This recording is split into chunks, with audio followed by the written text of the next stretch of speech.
Apreciados alumnos, nuevamente con ustedes su maestra Aide Sagastume.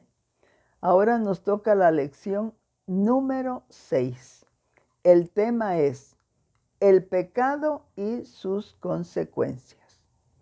Otro tema muy interesante, muy especial, muy necesario y de aplicación personal. El pecado es el mayor obstáculo entre Dios y nosotros, puesto que nos separa de Dios.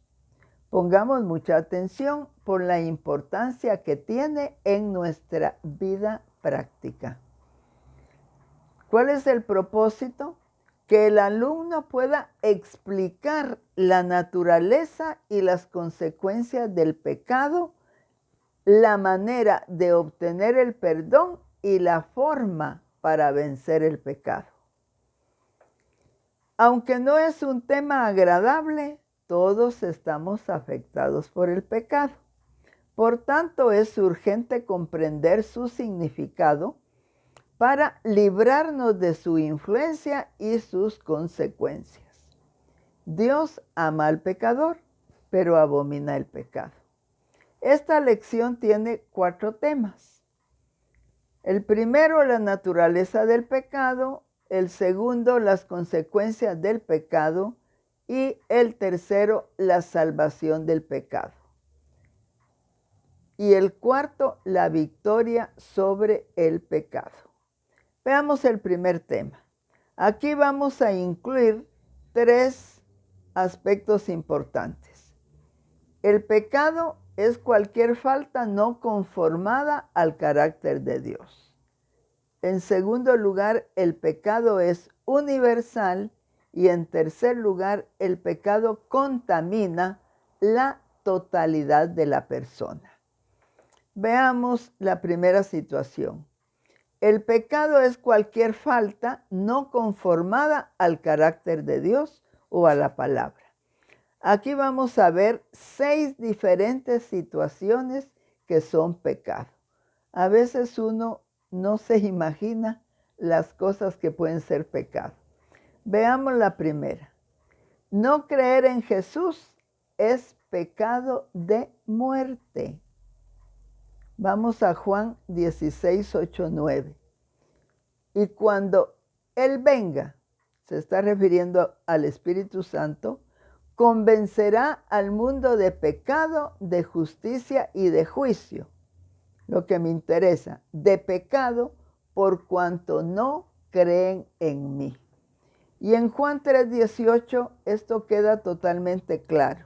Y dice así, el que en Él cree, o sea en Jesús, no es condenado. Pero el que no cree ya ha sido condenado, porque no ha creído en el nombre del unigénito Hijo de Dios. ¿Se dan cuenta? La palabra es muy clara. Dice, pero el que no cree ya ha sido condenado, porque no ha creído en el nombre del unigénito Hijo de Dios. ¿Y qué es ser condenado?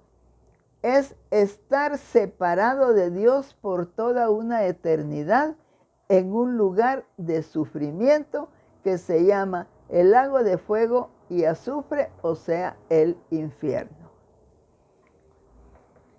La otra situación, todo lo que no proviene de la fe es pecado.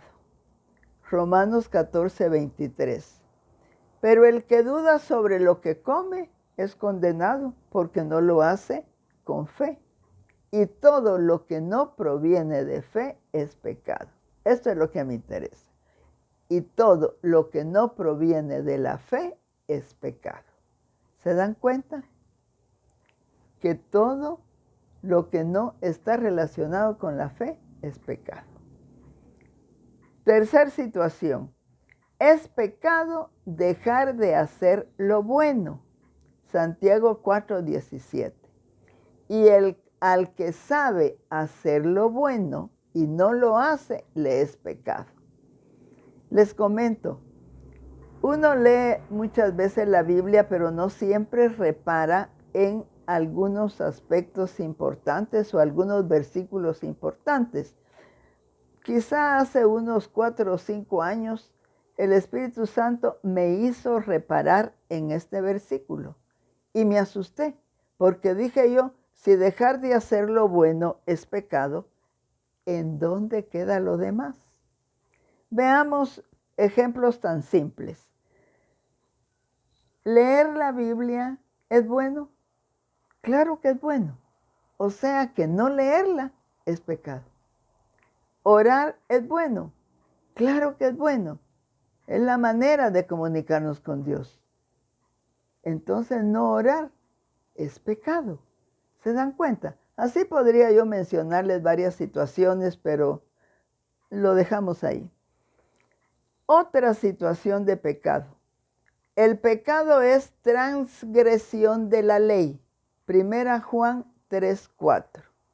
Todo aquel que comete pecado infringe también la ley, pues el pecado es transgresión de la ley. Quiere decir no cumplir con la ley. Y al final toda la palabra es algo que está establecido como una ley, porque es necesario cumplirla. Otra situación de pecado. Toda injusticia o maldad es pecado. 1 de Juan 5:17. Toda injusticia es pecado, pero hay pecado no de muerte. Ya vimos cuál es el pecado de muerte. Se los mencioné desde el principio. Y es no creer en el nombre del unigénito Hijo de Dios. Otra situación, el pecado del necio, el pensamiento del necio es pecado. Proverbios 24:9.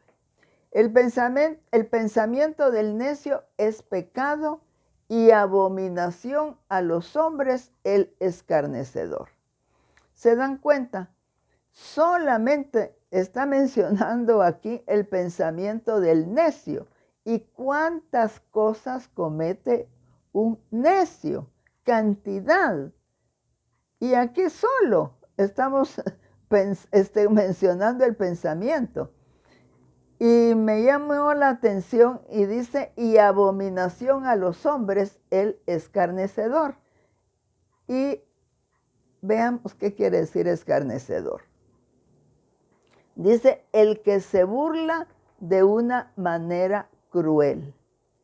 De alguien, el que se burla de alguien, ¿verdad?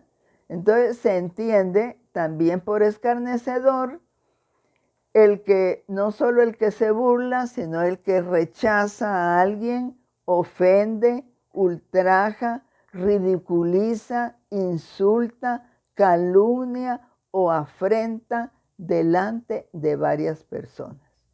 Todas estas cosas son pecado, porque estamos haciéndolo en contra de otra persona. Así es que mucho cuidado. Hasta aquí ese es el primer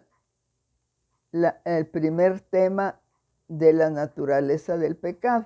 Pero vamos al segundo que dice, el pecado es universal. Veamos por qué. ¿Cuántos hay que hacen lo bueno? Ya me lo van a responder. Romanos 3, 10 al 12. Como está escrito, no hay justo ni aun uno. No hay quien entienda. No hay quien busque a Dios. Todos se desviaron, a una se hicieron inútiles. No hay quien haga lo bueno. No hay ni siquiera uno. Entonces, la pregunta era, ¿cuántos hay que hacen lo bueno? Pues aquí dice que no hay ni siquiera uno. Entonces, esa es la respuesta. Ninguno. Cuando decimos cuántos hay que hacen lo bueno, ninguno. Bien. Ahora, ¿cuántos han pecado? Otra pregunta. Somos pecadores por ser descendientes de Adán. Romanos 5:19. Porque así por la desobediencia de un hombre los muchos fueron constituidos pecadores. ¿Y quién fue el que desobedeció? Adán y Eva. Bueno, pero está hablando solamente del varón porque es el responsable. Así también por la obediencia de uno, y aquí se está refiriendo a Jesús, los muchos serán constituidos justos. Miren qué misericordia. El que haya el Padre enviado a Jesús para venir a rescatar lo que se había perdido. Entonces, vemos pues, por uno, todos somos pecadores, pero por uno somos justificados. El pecado es nuestra misma naturaleza. Jeremías 13:23 dice: ¿mudará el etíope su piel y el leopardo sus manchas? Así también, ¿podréis vosotros hacer bien estando habituados a hacer mal? Miren qué pregunta más interesante, porque si nuestra naturaleza viene de Adán, y eso es lo que se llama el pecado original, entonces ninguno deja de pecar, todos somos pecadores. Veamos esto, dice, el niño antes de cometer pecado, nace pecador. Ya dije, eso se llama el pecado original. El hombre no es pecador porque peca, sino que peca por ser pecador. Es un trabalenguas, ¿verdad? Pero se los repito. El hombre no es pecador porque peca, sino que peca por ser pecador. Por ejemplo, un naranjo antes de dar naranjas ya es naranjo. Igual, ¿verdad? Antes de pecar ya somos pecadores. Y el otro aspecto importante de la naturaleza del pecado es que el pecado contamina la totalidad de la persona. O sea, que se afecta el cuerpo, el alma y el espíritu. Isaías nos dice algo muy interesante, Isaías 1:6.